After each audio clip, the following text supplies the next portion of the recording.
أهلا وسهلا بكم أعزائي المستمعين في الحلقة الثانية من بودكاست بزنس ديفلوبمنت فويس. معاكم روبير مسعد، بزنس ديفلوبر اند بودكاستر. ضيفي النهارده هو شخص مميز جدا في مجال البزنس ديفلوبمنت، عنده خبرة أكتر من 5 سنين وخبرة أكتر من 3 سنين في از كاستمر سيرفيس، وكان رائد أعمال كمان في يوم من الأيام، وهيشاركنا مش هقول قصة نجاح على قد ما هقول قصة عدم توفيق مشروعه كرائد أعمال. ضيفي النهارده هو إيهاب درويش، بزنس ديفلوبر. إيهاب، أنا هسيبك أنت تعرف نفسك أحسن مني بكتير، فالمايك معاك. ماشي يا روبر، شكرا ليك وعلى الدعوة الجميلة دي، وأتمنى إن احنا نكون الأول ضيوف خفاف عليك وعلى الناس اللي سامعينا. أنا إيهاب درويش، سكندري في اسكندرية. فهتلاقوا بقى لو الناس سامعانا من حتت تانية غير اسكندرية هتلاقوا بقى اللكنة السكندرية طاغية على كلامي أنا وروبير إن شاء الله. ف يعني سريعا كده، أنا عندي 34 سنة، مصري فلبيني، فأنا نصي مصري نص فلبيني. متزوج وأعول وعندي أطفال، مراد وريان. يعني دايما بتصنف على ان انا من المطورين الاعمال اللي بيقدموا يعني حاجات كويسه في اسكندريه. طيب، انا المؤسس لشركه اسمها اسكالا بزنس سولوشنز. احنا في الاساس شركه تريننج، احنا بندي تريننجز للشركات الناشئه والاس ام ايز اللي ما عندهمش تريننج تيم. فبنساعدهم في تدريب الموظفين، بالذات الخطوط الاماميه، من خدمه عملاء، مبيعات، تسويق، وكمان بندرب الليدرز بتوع الشركات على مهارات بقى، اداره موظفين، اداره اللي هو البرفورمانس مانجمنت، وكمان بنساعد في الكاستمر اكسبيرينس.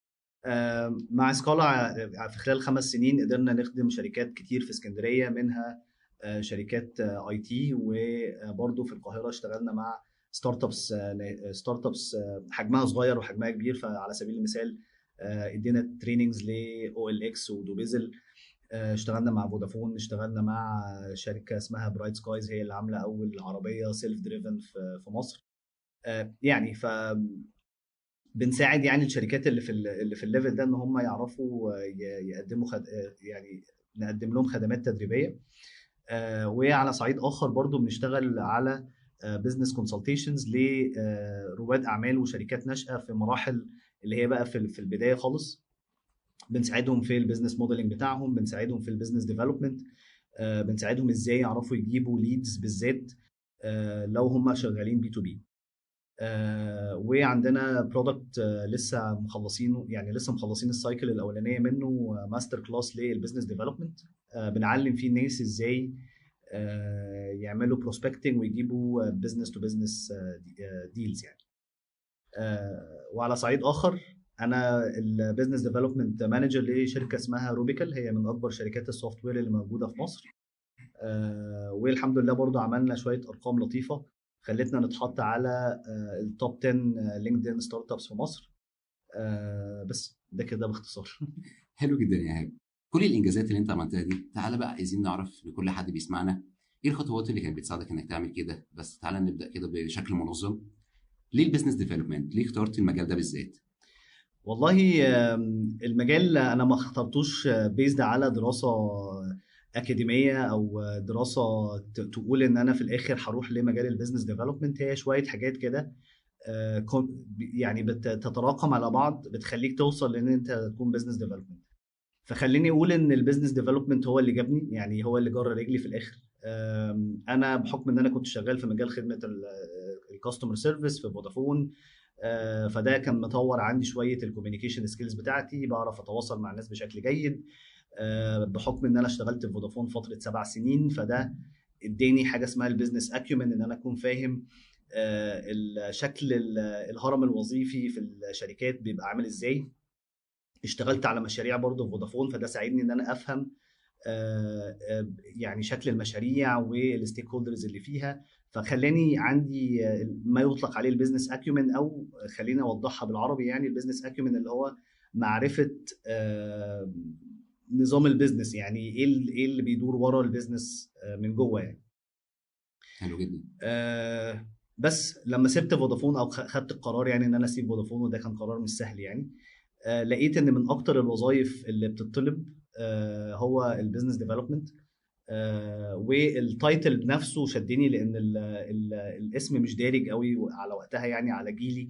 ما كانش في ناس كتير قوي بتشتغل بزنس ديفلوبمنت، فابتديت ادور عليه وابتديت اشوف ايه الفرص اللي موجوده. فلقيته ان هو الوصف اللي الناس بتحطه عليه يناسب مهاراتي، بالذات يعني في كوميونيكيشن سكيلز، بزنس اكيومن، ميتينجز. فيها برضو جزء ليه علاقه بالسيلز، واكيد احنا هنتكلم على الجزء ده قدام يعني. فخدت قرار ان انا اقدم واجرب واشوف يعني هل هعرف ادي فيها ولا لا. وقد كان بدات مع شركه اسمها سبيرولا سيستمز. كان المدير بتاعي هو بقى كان احمد مكاوي، الله يمسيه بالخير يعني لو سمعنا، بوجه له تحياتي يعني. ابتدى يفهمني بقى يعني ايه ايكو سيستم، يعني انت يعني ايه رياده اعمال، وخدت الموضوع من البدايه خالص افهم مراحل تطور الشركات بتمشي ازاي والشركات الناشئه. وبقى كان بدايه تعرفي على الانتربرينور شيب ايكو سيستم يعني. حلو جدا. هرجع لحاجه قلتها كده في نص كلامك، اللي انت قلت ان في الجوب ديسكريبشن البيزنس ديفلوبمنت او في الوصف الوظيفي لمطور الاعمال، انت لقيت ان المهارات بتاعت الوظيفه دي مناسبه ليك. ممكن تشاركنا ايه هي المهارات اللي لازم تكون عند اي مطور اعمال؟ بص، انا مش مع ان انا اوحد المهارات المطلوبه من اي مطور اعمال. هي هتختلف من شركه لتانيه، من ثقافه شركه لشركه تانيه، من objectives، يعني ايه الاهداف اللي الشركه عايزه توصل لها. تمام. بس جرى العرف او اللي متعارف عليه ان دايما البيزنس ديفلوبر ده بيكون شخص مش منطوي، فدايما بيبقى اكستروفيرت، يعني منفتح، بيبقى هاسلر، يعني بيحب يقابل ناس، بيحب يتعرف على ناس، بيحب يبيلد نتورك، بيحب يشوف ايه الجديد. طبعا لازم يكون عنده ليفل عالي جدا من الكوميونيكيشن سكيلز، بيعرف يتكلم كويس، بيعرف يكتب كويس، بيعرف يفهم النيدز اللي قدامه بشكل كويس. والاهم من ده كله، ودي حته يعني انا مش عارف اوصفها ازاي كمهاره، هو ان هو يكون قادر يشوف الفرص فين. فهو شخص انتهازي للفرص، فهو دايما مع كل مقابله، مع كل بروفايل بيشوفه على لينكدين، مع كل شركه بيبص عليها بيشوفها، مع كل كرايسيس حتى في الازمات بيبقى شايف فيها فرص، لان هو يعرف يخلق فاليوز او حاجات تساعد الشركه بتاعته او المكان اللي هو فيه ان هو يكبر. ف ما اعرفش دي وصفها ازاي كمهاره، بس ان هو شخص بيعرف يجيب فرص او بيعرف يبص على الفرص ويدور عليها يعني. حلو جدا. طيب هل نقدر نقول ان مطور الاعمال الشاطر هو اللي يقدر يجيب فرص للشركه بس ما يقدرش يجيب فرص لنفسه على المستوى الشخصي؟ آه يقدر يجيب فرص للشركه وما يقدرش يجيب فرص لنفسه. بالظبط. بص، لا ما اعتقدش. يعني اعتقد اللي يعرف يجيب فرص لشركه يقدر يجيب فرص لنفسه، لان هو في الاخر لو اتعامل مع نفسه كانه شركه، فهيشوف ايه الفرص اللي ليه ويقدر يعني يطور. لو انت بتتكلم يعني على كارير، ويعرف يدور لنفسه على فرص وظيفيه تانية في حتت تانية، او حتى يشتغل كفريلانسر في حتت تانية and so on. انا في تصوري البيزنس ديفلوبمنت الشاطر يعرف يلاقي فرص لشركته زي ما بيعرف يلاقي فرص لنفسه. واعتقد دي مش هتفرق كتير يعني، بس هي الفكره هو طريقه تفكيره هتبقى ماشيه ازاي يعني.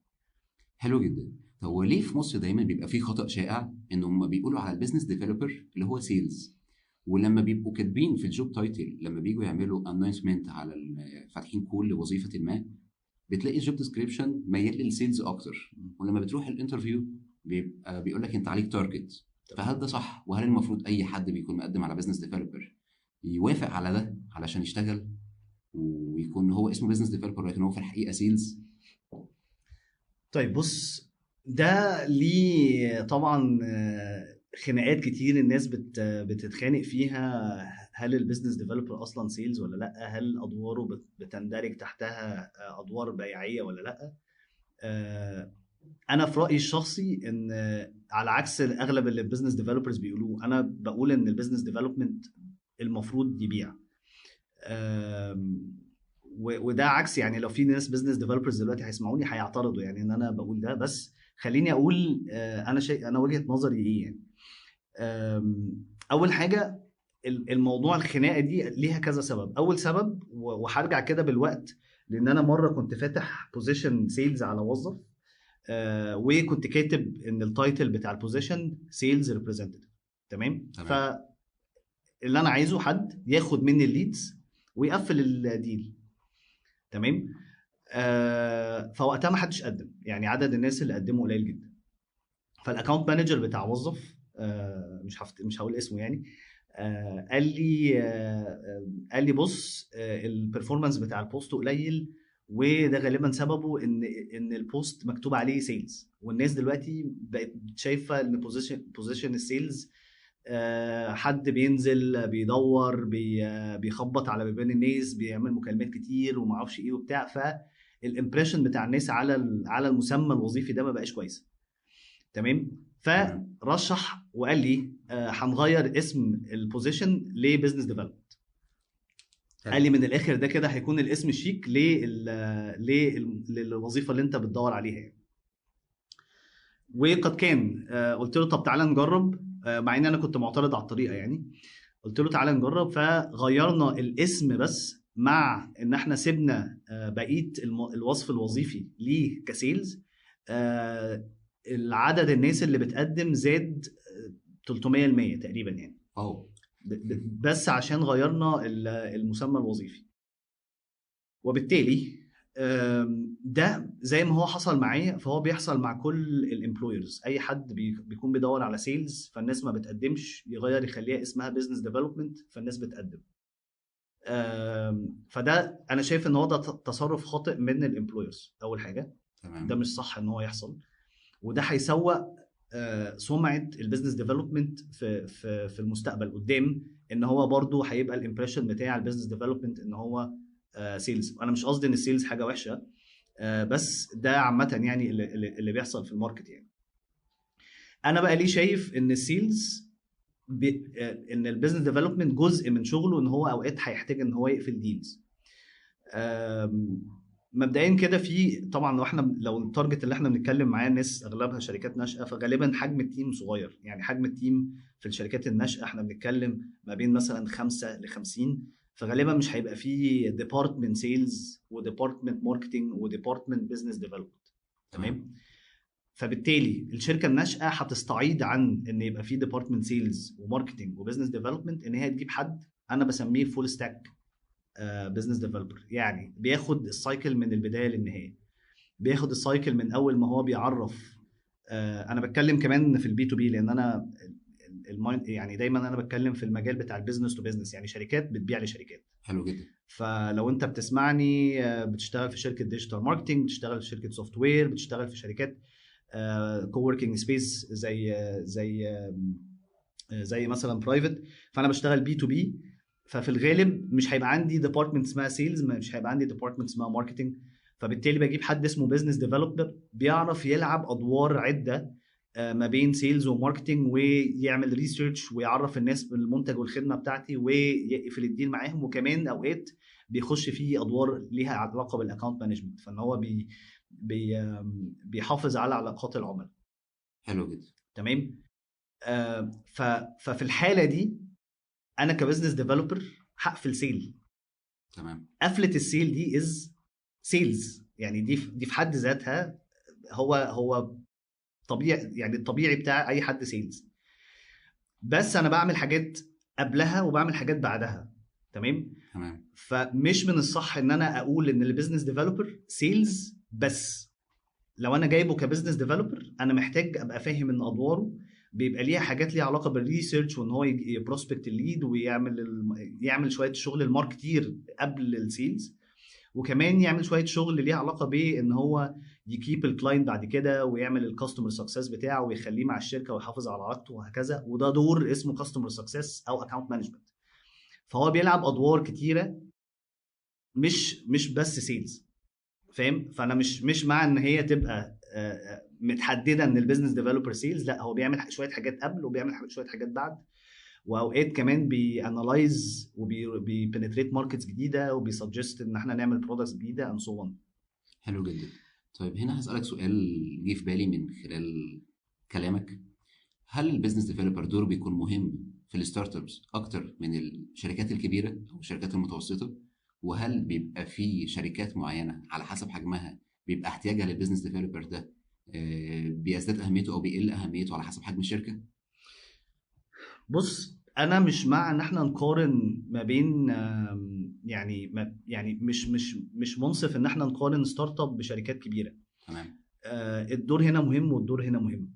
اهميه الدور للشركه بتختلف بقى من مرحله لتانية. يعني حدي اكزامبل، انا مثلا في روبيكال في مرحله ما في السنه كان دوري مهم جدا. ان انا مثلا جينا في وقت اخر السنه اللي فاتت، حصل في كلاينت كبير ساب الشركه و... وكنا عندنا يعني شويه ناس بتمشي، ويعني ناس يعني بيمشوهم من الشغل وكده. وكان في ضروره حتميه ان احنا لازم ندخل ديلز جديده للشركه علشان يعني الشركه تفضل في مرحله نمو مستمر. يعني لازم نفضل مكملين في ده. فدوري هنا كان مهم جدا للشركه. تمام. فاشتغلنا وجبنا ديلز وظبطنا الدنيا وبتاع لحد ما وصلنا للاستابيليتي اللي احنا كنا عايزينها. تمام. فجت المانجمنت ليا في وقت قالت لي ايهاب، يعني عايزين نهدي الريتم شويه وخلينا نقلل من رتم الديلز اللي بتيجي. حلو جدا. تمام. فاهميه الدور للشركه للبزنس ديفلوبمنت اختلف من مرحله للتانيه. فانا في المرحله بقى اللي هو قال لي طب هدي الريتم، فخلاص بطلت ان انا بروسبكت ليدز وابتديت اشتغل شويه في ان انا احسن بقى من البروسيس الداخليه، ان انا اعمل دوكيومنتيشن بشكل كويس، ان انا اشوف بقى الكلاينتس اللي موجودين احاول احافظ عليهم وهكذا. فالادوار بتختلف مع تغير الاوبجكتيفز بتاعت الشركه من وقت للتاني يعني. بس يعني فانا مش مع ان انا اقارن ما بين شركه كبيره وشركه صغيره. كل الادوار مهمه في الاخر. يعني انا مش مع ان انا يعني علشان انا بزنس ديفلوبر فاقول البزنس ديفلوبر دوره اهم من حاجات تانية. لا، كل الادوار مهمه، كلها تروس في مكنه بتلف بتدور العربيه في الاخر بتمشي. فهو دوره مهم، بس هو علشان البيزنس ديفلوبر بيبقى حاشر نفسه في حتت كتير. ف... فمن الاخر بيبقى يعني بيلمع نفسه. يعني فاهم قصدي؟ هو دوره ان هو فاهم يلمع قصدي. فبيبان قوي يعني. بس انا يعني ما اعرفش بقى جاوبت على السؤال بشكل واضح ولا لا. ده حقيقي واضح جدا. ماشي. هني معاك الفقرة الأولى بسؤال بسيط: إمتى مطور الأعمال أو البيزنس ديفلوبر نقدر نقول عليه اللي هو جونيور؟ إمتى نقول عليه اللي هو سينيور أو اللي هو بيترقى؟ ده بيبقى إيه الستاندرد إن نقدر نحكم عليها على ده، أو مطور الأعمال يقدر يحكم على نفسه؟ على الوقت، على مثلا شغال بقالي بيزنس ديفلوبر في مكان ما بقالي 3 سنين فأنا كده خلاص هسمي نفسي سينيور، ولا على أساس إيه بالظبط أقدر أحدد ده؟ بص، انا برضو ضد فكره يعني ان انا اربط السينيوريتي والجونيوريتي وكل المسميات دي بعدد سنين خبره، او بعدد سنين ان هو اشتغل الشغلانه دي. تمام. انا دايما بحب اربط الترقي او ان انا الليفل بتاعي فين انا بعرف اوصل لاي نتائج. ومن الاخر يعني الشخص الجونيور بيبقى عارف نفسه ان هو جونيور لحد ما يحس ان هو سينيور، وبيبتدي يطلب ان هو يبقى سينيور. يعني لما ده بيحصل فعامه يعني لو انت شغال بزنس ديفلوبر انت هتعرف وهتحس هل انا في ليفل جونيور ولا في ليفل سينيور ولا كمان ينفع ابقى مانجر. حلو جدا. تمام. انا بحكم اللي انا شفته، انا شفت ناس لسه مخلصه كليات بس عنده من النو هاو وعنده من ان هو برضه دخل في ستارت ابس ودخل في سيناريوهات واشتغل مع ستارت ابس بتكبر فعنده من الخبره وعنده من المعرفه اللي تخليه يخش از سينيور. بس فيعني انا مش مع ان احنا نربطها بعدد سنين، ومش مع ان احنا نثبتها. واوقات برضو الشركات الناشئه بتعمل حركه برضو بتبوظ الدنيا. هو ان هو يجيب حد ما عندوش خبرات كافيه ان هو يبقى مانجر، او ما عندوش خبرات كافيه ان هو يبقى سينيور، ومعوش ان هو يديه مرتب كويس، فبيقول له تعالى انا هخليك سينيور. وهو لسه على باب الله يعني لسه بيتعلم. فبيظلمه وبيظلم شركته وبيظلم كل حاجه في الاخر. هو ان نفسه بيظلم نفسه اللي هو بيحمل نفسه نتائج كبيرة ما يقدرش عليها في بداية طريقه. بالظبط. ف يعني وانا مش مع يعني المسميات دلوقتي ما بقتش تفرق يعني. عادي انا ببقى شايف ان انا ممكن ابقى اسمي بيزنس ديفلوبر ولا مانجر ولا سينيور ولا اي حاجه، بس في شركه بتعمل 100 مليون دولار مثلا. اوكي. السيناريوهات اللي بعملها او الحاجات اللي انا بخش فيها هتكون ادفانسد قوي على ان انا ممكن اكون بالتايتل ده مانجر في شركه ناشئه بتعمل $1000 في الشهر مثلا. يعني انا بدي مثال يعني. ف فمن الاخر المسميات دي هي مسميات في الاخر. الاهم من المسمى هو انا بعرف اوصل نتائج عامله ازاي. فنصيحتي ليكم يا جماعه ما تركزوش في التايتلز قوي. التايتلز بتديني برستيج وما اعرفش ايه وبتاع، بس في الاخر اللي بيفرق مع الشركات لو انا هروح اشتغل في شركه هو طب جميل انت سينيور، قول لي النتائج اللي انت عملتها. فانا ممكن اجيب حد جونيور عليك علشان النتائج اللي هو بيعرف يجيبها احسن او افضل. فركز في النتائج. ده حقيقي جدا. كده خلصنا الفقرة الأولى، نخش على الفقرة التانية واللي هي اسمها اسم في معنى. هشرح لك كده بمعنى بسيط إيه هي الفقرة دي. أنا هقول اسم وعايزك في خلال 10 ثواني تقول لي كلمة واحدة بس توصف الاسم ده بالنسبة لك، ماشي، اسم شخص ولا اسم حاجة؟ أيا كان إيه هي الحاجة دي. طيب يعني بس ماشي، معظمهم هيكونوا أشخاص أكتر. يلا بينا. نجيب ساويرس. آه... نجيب ساويرس. فاضل 5 ثواني. 5 ثواني. بيزنس مان ناجح. كلمة واحدة بس. كلمة واحدة بس. برنس. سميح ساويرس. برنس أكتر منه. البرنس أكتر منه سميح. رايق، أنا بحسه رايق أكتر يعني. أوكي. إيلون ماسك. إيلون ماسك. انوفيتيف. أوكي. جاك ياما. بتاع علي بابا. يس. عبقري. اوكي. كده خلصنا الفقرة التانية، نخش على الفقرة التالتة ودي فقرة الادفايسز. هقول لك فئة معينة من الناس مم. وهنمشي معاهم كده واحدة واحدة، وعايزك تدي نصيحة للفئة دي بعينها. ماشي. أول فئة هي الطلاب. تنصح الطلاب بإيه؟ والله اخواتي الطلاب. آم، عارف ان انتوا بتمروا بشوية تخبطات من انا مش عارف هشتغل ايه، ايه المجال الانسب ليا. وده طبيعي يعني. لو انت حاسس بده فده طبيعي يعني. ما تحسش ان انت مقصر في حق نفسك بسبب اللي انت بتشوفه بقى على السوشيال ميديا من ان في ناس مثلا في سنك بيعملوا معرفش ايه وهكذا. حاول لما تقارن قارن مقارنات منصفة.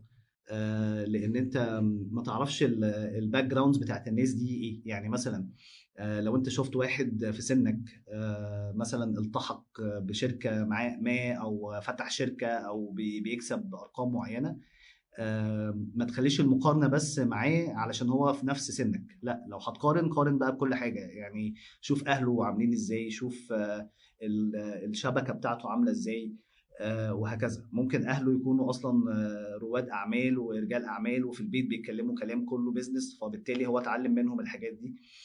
وانت ما عندكش ده، فبالتالي مش هينفع تقارن المقارنة دي. من الآخر ركز في نفسك. مش هقول لك ما تبصش حواليك، لا بص عشان تبقى فاهم إيه اللي بيحصل. بس ما تبصش بصة المقارنات اللي هو انا لازم اعمل ده او هو سبقني او انا سبقته او غيره. لو انت طالب انصح ان انت محتاج تعلي ليفل السيلف اويرنس بنفسك. فانت تبقى عارف ايه قدراتك، ايه مهاراتك، ايه الحاجات اللي انت بتحبها. ولما يبقى عندك السيلف اويرنس ده او المعرفة بذاتك فتبقى فاهم نفسك كويس. ضيف على ده يبقى عندك معرفة بالسوق وايه اللي بيحصل فيه وايه الفرص اللي فيه. منها هتعرف تحدد ايه المجال اللي انت هتروح. ومن الاخر النصيحة يعني جرب. يعني عامة لو انت مش عارف جرب. في بوزيشن انا مش فاهمه ومش عارفه وحاسس ان انا ينفع افيد فيه، جرب اشتغل فيه شهر شهرين وما عجبكش اقلب، عجبك كمل فيه، وهكذا. التجربة هي احسن مدرسة يعني. يعني نقدر نقول اللي ما تعرفش تثبته جربه. بالظبط بالظبط. حلو جدا. الفئة التانية هي فئة الطلاب اللي لسه متخرجين. انا لسه مش عارف هشتغل ايه، انا خريج كليه ما بحبهاش، او دخلت قسم انا مش بحبه بس دخلت عشان مجموعي هو اللي جابني فيه. فهل المفروض البلان او ايه الخطوات اللي انا لسه كخريج جديد اقوم بيها؟ اشتغل. اي حاجه؟ اشتغل، مش لا مش اي حاجه طبعا، يعني اكيد مش اي حاجه، بس اللي انا بشوفه دايما من الناس اللي هي متخرجه ان هو بيبقى حاطط شويه تارجتس كده مش منطقيه. فلما يروح مثلا يقول انا عايز مرتب 15,000 جنيه و20,000 جنيه وارقام يعني مش من المنطق ان انا اطلبها. التارجت بتاعك في المرحله دي يا باشا هو ان انت تبني سيره ذاتيه كويسه، تبني معرفه كويسه، تبني ثقه بنفسك، تبني حاجه تعرف تطلب بيها الارقام دي. فما تدورش دلوقتي على تارجت ان انا اجيب مرتبات عاليه على قد ما ان انا اتعلم. هتتعلم ازاي؟ هتتعلم باول حاجه ان انت يا اما تخش انترنشيبس في فرص تدريبيه في اماكن عادي. والفرص التدريبيه دي اما بتكون مدفوعه الاجر واما بتكون غير مدفوعه الاجر، انت القرار في الاخر يرجع لك. او هروح اشتغل شغلانات ممكن ما يكونش فيها المرتب العالي بس هينفع اتعلم منها حاجات. انا واحد من الناس لما اتخرجت عادي اشتغلت كول سنتر فتره، ومنها تدرجت تدرج وظيفي وصلتني للي انا فيه في الاخر. فمن الاخر مفيش سكه واحده توصلك للي انت عايزه، فيه سكك كتير. انت بقى اختار السكه. بس من الاخر خلي عندك تارجت انك تشتغل و... واللي بيشتغل احسن من اللي قاعد. فيعني حاول تخش في شغلانه تتعلم منها، تكسب نتورك، تتعرف على ناس، دي هتفتح لك سكك شغل بعد كده يعني. حلو جدا. الفئه الثالثه، الطلاب او المتخرجين اللي عايزين يبقوا رواد اعمال او يبداوا الستارت اب او الشركات الناشئه بتاعتهم، هل تنصحهم ان هم يبداوا في حاجه زي كده هم لسه ما اشتغلوش؟ بص يعني لا يعني لا هقول لا ليه ليه، يعني انا الجواب بتاعي هيبقى ميكس.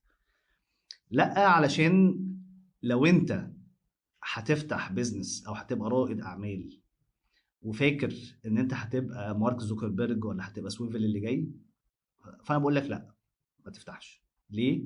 لان هتتصدم. انا واحد من الناس دخلت في الصدمه دي، فانا بقول لك مش مهم ومش ضروري ومش كويس ان كل الناس يبقوا رواد اعمال. حلو. لو كل الناس بقوا رواد اعمال مش هيبقى فيه موظفين. فانا بنصح لو انت شايف ان انا هبقى رائد اعمال فده بقى معناه ان انا هبقى حر نفسي ومالك وقتي وبروح وبشتغل وقت ما انا عايز.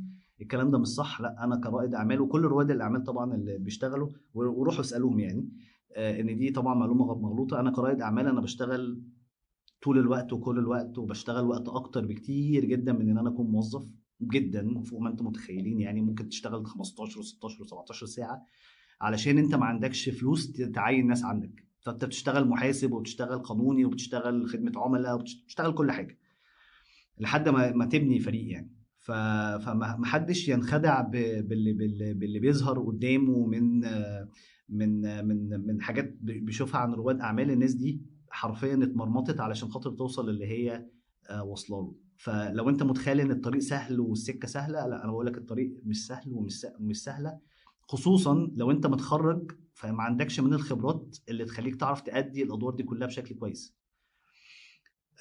بس فلو انت ما عندكش المقومات دي فانا بقول لك لا، ما تفتحش، ما تعملش بيزنس.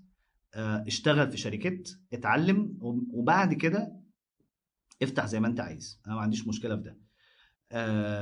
بس لو انت واخد ان انا افتح ان البيزنس مثلا او الستارت اب بتاعي ان هي فرصه للتعلم، حلو، وعارف وفاهم كويس ان من كل 10 شركات ناشئه بتفتح في 9 بيفشلوا او في 8 بيفشلوا، وغالبا انا هكون واحد من الناس اللي بيفشلوا. تمام. وشايف ان هي رحله للتعلم، ان انا هجرب حاجات، همد ايدي في حاجات، هشتغل في حاجات وهكذا. فانا بقول لك دوس. آه، آه، ف ف ف ان انا اكون داخل على تجربه وفاهم فرص ان انا انجح ايه وفرص ان انا افشل ايه، وابقى مسلم بفكره ان في امكانيه ان انا ما اكملش. واخدها كرحله تعلم، هتفرق كتير جدا. فانا ساعتها انصحك اقول لك يا باشا لا، افتح شركه ناشئه وخبط ودوس، واعمل حسابك انك هتخسر فلوس وهتخسر وقت، وهتخسر وقت مع ناس تهمك، وهتعيط وهتلبس في حيطه وحاجات كتير قوي. بس قصاد ده هي رحله تعلم جيده جدا لناس بتدور على ده. الفئة الرابعة اللي شغالين وظايف وعايزين يعملوا شيفت كارير، تنصحهم بإيه؟ ما هو انت عايز تعمل شيفت كارير ليه؟ اغلب الناس اللي بتبقى عايزه تعمل شيفت كارير بتبقى الاسباب منها ان مديره مطهقه في عيشته بس هو بيحب الكارير مثلا، او الوظيفه اللي هو فيها مش ماشيه مع تطلعاته ومهاراته و... فالاسباب عده يعني. فلو المدير مطهقك فلا، انت مش محتاج تغير الكارير، انت بس محتاج تغير المدير، فممكن تغير بس الشركه اللي انت فيها. لو الوظيفه نفسها ادوارها مش بتحقق مش بتحقق لك ذاتك، او مش بتحس ان هي عامله لك يعني او اسميها ايه ساتسفاكشن يعني، فانت مش راضي قوي باللي بيحصل. ساعتها لا، انت محتاج تعرف بس الاول قبل ما تغير الكارير انا ايه مهاراتي، وايه الفاليوز بتاعتي اللي اسمها ايه الفاليوز، اوكي. القيم بتاعتي ايه، الحاجات اللي بتحركني، الموتيفز بتاعتي ايه، ومنها احدد الكارير التاني اللي انا رايحه. فحدي مثال سريع يعني، انا لما قررت اغير الكارير بتاعي من مجال الكول سنتر وخدمه العملاء وما الى ذلك، رحت لحد كارير كونسلر يعني معروف يعني، بس برضه مش هقول اسامي. منها عرفت ان انا ما ينفعش اشتغل ادوار مكتبيه، يعني ما ينفعش اشتغل في مكتب لوحدي، انا لازم اشتغل مع ناس. فلازم اشتغل خدمه عملاء، لازم اشتغل تريننج، لازم اشتغل بزنس ديفلوبمنت، فلازم اتعامل مع ناس.